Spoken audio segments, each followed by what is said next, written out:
Maladyosa ang kagandahan ni Lucinda. Ngunit kung gaano siya kaganda, ay taliwas naman sa ugaling niya. Mapagmataas, mapanlait at inggitera siya.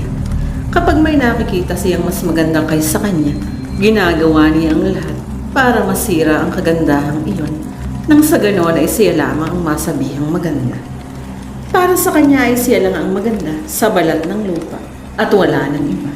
At sino mang maganda bukod sa kanya ay walang puwang sa mundo at hindi dapat mabuhay. Mama, may nakita niyo ba yung babaeng bagong lipat dyan sa kabila? Ang ganda niya, ma'am, sabi ng alalay kong asistante ang si Guada. Kasalukuyang sinusuklay nito ang buhok niya. Maganda? Sinong mas maganda sa amin? Naka-ismin na tanong niya rito. Kayo, ma'am, syempre. Anito. Pero ma'am kasi, maganda talaga siya. Nakita ko ang maraming kalalakihan sa kanila kagabi. Tiyak na mga manliligaw niya ang mga yon. Nakapila sila sa ibaba ng bahay. Si Leandro nga ay nakita kong naroon.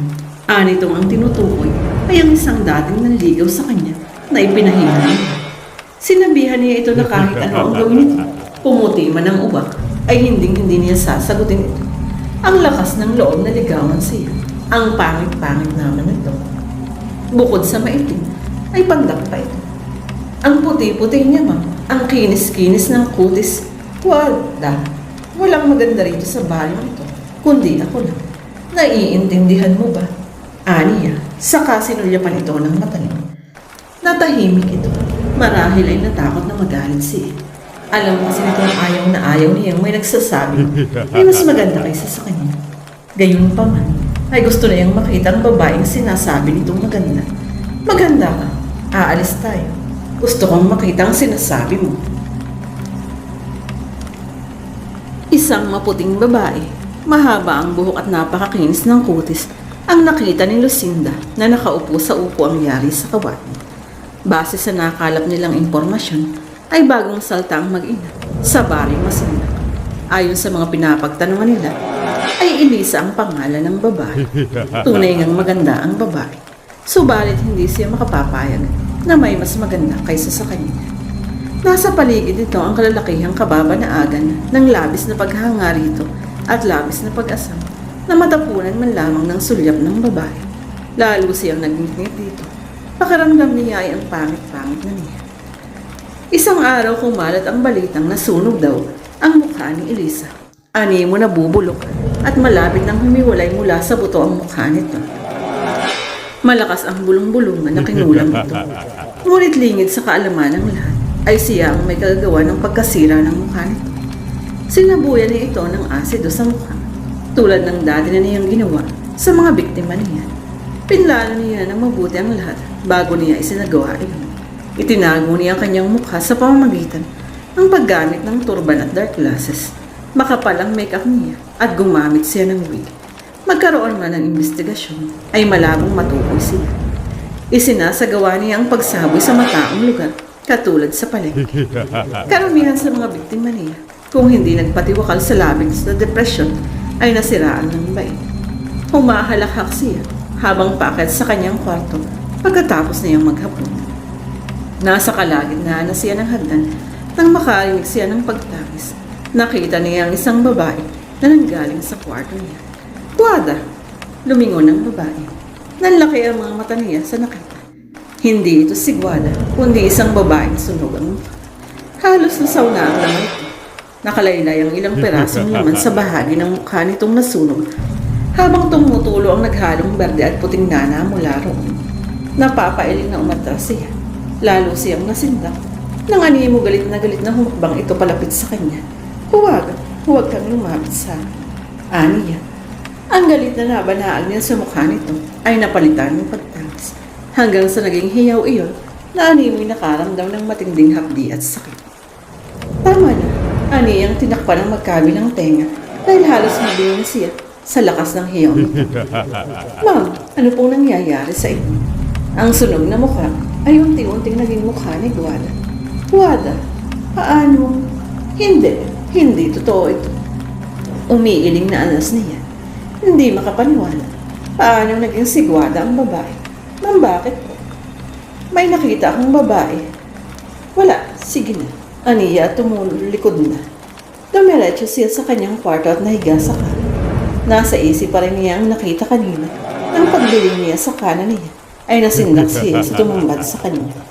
Ang babaeng sunog ang mukha. Dadangkal na lamang ang pagitan ng mga kamukha nila. No, hiyaw niya sabay balikwas ng bag. Matalim ang pagkakatitig nito sa kanya. Kapag kuha na umiyak ito, sinunog mo ang mukha, pagbabayaran mo ang ginawa mo. Nito, saka naglaho sa kanyang paningin. Napalitan na iyon ang mukha ni Elisa. Pagbabayaran mo ang ginawa mo. Ng isa pang tinig buhat sa likuran niya. Paglingon niya ay isa pang babaeng sunog ang mukha ang nakita niya. Pagbabayaran mo ang ginawa mo. Nagsunod-sunod na sambit ng maraming tinig sa paligid niya. Tinig mula sa mga babaeng pawang mga sunog ang mukha na isa-isang nagsulputan sa paligid niya. Hindi, huwag, lumayo kayo sa akin. Takot na lalabas na sana siya ng kwarto nang mapadaan siya sa salamin. Hindi sinasadyang napasulyap siya roon. Tumambad sa kanya ang sunog na mukha niya. Laylay ang ilang laman niyang nasunog habang tumutulong pinaghalong puti at berdeng nana sa mukha niya. Tumili siya. Sa isang iglap ay naglaho sa kanyang paningin ang mga mukha. Nahiga uli siya. Ngunit hindi siya makatulog. Pipos pa rin siya ng takot sa mga nakita niya.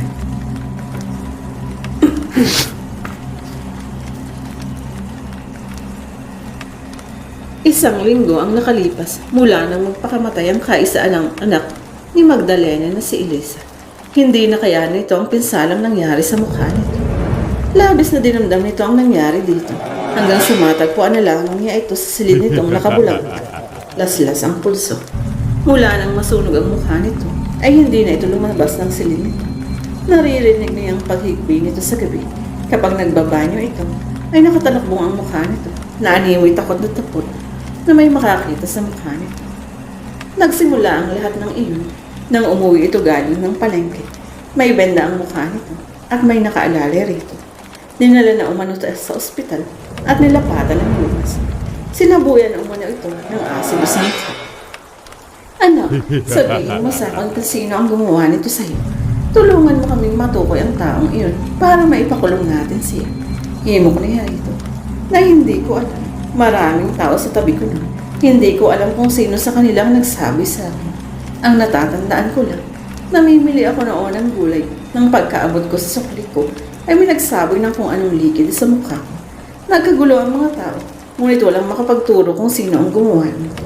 Ramdam ko ang hapdi at init ng likidong iyon sa mukha ko. Kasunod na yun, ay nawala na ako ng umiiyak na pagkukwento nito. Hindi niya napigilan ang mapaluha sa pagbabalik alaala niya. Wala siyang alam na kasalanan ng kanyang anak o kung may nakaaway ito dahil mabait ito. Kung sino man ang taong gumawa nito sa iyo ay magbabayad siya. Kung hindi man siya mahuli, naway ang Diyos na lamang ang bahalang magparusa sa kanya. Noon din niya napag-alaman na ang mga biktima sa pagsaboy ng asido ay pawang magagandang babae. Katulad ng sa anak niya ay walang natukoy kung sino ang responsable. Pangalawang kaso ng pananaboy ng asido sa mukha ng mga kababaihan, doon ay nagkaroon na agad ng investigasyon. Ngunit laking dismaya ng mga magulang at mga kaanak ng mga biktima dahil nananatiling bigo ang mga awtoridad na matukoy ang salarin. Kung alam lamang niya kung sino ang salarin, ay siya nang maghihiganti sa gumawa niya sa anak niya. Nagbalik ang mga kalalakihang nagkakandarabang mapitas ang matamis na oo ni Lucinda. Nakatulog siya ng panatag at may mga ngiti sa labi ng gabing iyon. Ngunit nagising siya ng 2:00 ng madaling araw. Nakarinig siya ng mga ungol na wari ay galing sa hukay. Bumangon siya. Nag-ulinig. Nagmumula yun sa dingding sa tabi ng kama niya. Lumapit siya roon. Ngunit bago pa niya mailapat ang tainga roon, ay napansin niyang isang patak ng itim na likod ng umitaw roon. Bilog ang hugis niya. Titig na titig siya roon nang umalog-alog iyon. At maya-maya pa, ay unti-unting lumalaki ang gabuting na patak. Naging kasilaki iyon siya. Sa isang iglap, ay naghiwa-hiwalay ang likido. Naniw may sariling isip at gumuhit ang mga mukha ng mga babae. Parang nililok sa putik ang forma ng mga ino. Nangatal ang buong katawan niya. Hindi niya maintindihan ang pangyayari at kung sino ang mga babaeng ino. Hindi niya makita ng malinaw ang mga mukhang iyon. Sa harap niya ay kitang-kita niyang umusok ang mga mukha na animo ay nasusunod. At habang umuusok iyon, ay pumapainan lang ang mga pag-umol at pagdaing, palakas ng palakas iyon na tumutulig sa kanyang pandinig. Pagkatapos ay huminto ang mga pag-umol, naging itim na lamang ang mga mukha na natutumpok-tumpok at sa isang iglap ay nalusaw ang mga iyon. Sindak at nagugulhan pa rin siya sa nasaksihan niya. Maya-maya pa ay mayroon uling patak na lumitaw sa dingding. Pinakamalaki yun sa lahat ng patak na nakita niya kanina. Sa isang iglap ay nagsimula ring humulma iyon sa mukha ng babae. Iyon ang pinakamalinaw ang forma sa paningin niya. Kayo na lamang ang pagsikdo ng dibdib niya nang mabuo sa paningin niya ang pamilya ng mukha ni Elisa. Katulad ng nangyari sa mga nauna, ay nasunog din iyon habang pumapailan lang ang pagdaing. At sa isang iglap ay naglaho rin iyon sa kanyang paningin. Noon niya napagtanto na ang mga mukhang nagpakita sa kanya ay parang sa mga naging biktima niya. Ipinakita sa kanya ang mga pinsalang nagawa niya sa mga ito. "Wada, tulungan mo ako, Wada," sigaw niya. Subalit tila walang nakakarinig sa kanya. Sa muling pagbayo niya sa dingding, mayroon din isang malaking patak doon na kinakitain niya ng mukha ni Elisa. Ilang saglit lang ay gumalaw iyon at nagsimulang umagos sa sahig patungo sa kanya. Napakabilis ng pag-agos niya na animoy may maliliit na paa na gumapang sa kanyang mga binti pa itaas. Gusto niyang umaywas, subalit hindi siya makilos sa kanyang kinatatayo. Nagsisigaw siya subalit walang boses na lumalabas ng lamunan niya. Ang likido ay gumapang sa buong katawan niya at pilit na pumapasok sa ilong niya, sa mga tenga at sa tuhod niyang may sugat. Lahat ng bahagi ng katawan niyang may butas ay pinapasukan ng mga ito. Habang lumulusot ang mga ito, ay naaamoy niyang bukod sa malansa, ay napakabaho rin ang amoy niya. Pinipilit ng mga yun na pasukin ang pinakatikom-tikom niyang bibig. Subalit nang sumigaw siya, ay sinamantala ng mga yun na pumasok doon.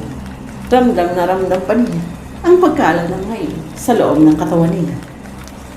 Sindak na sindak siya. Nang tumingin siya sa balat niya, ay pulang-pula na iyon hanggang sa mahumaga. Nagkaroon ng bukol-bukol na gumagalaw-galaw. Unti-unting lumalaki ang mga bukol hanggang sa pumutok iyon. At mula ng pumutok na balat, ay naglabasan ang napakaraming maliliit na upo.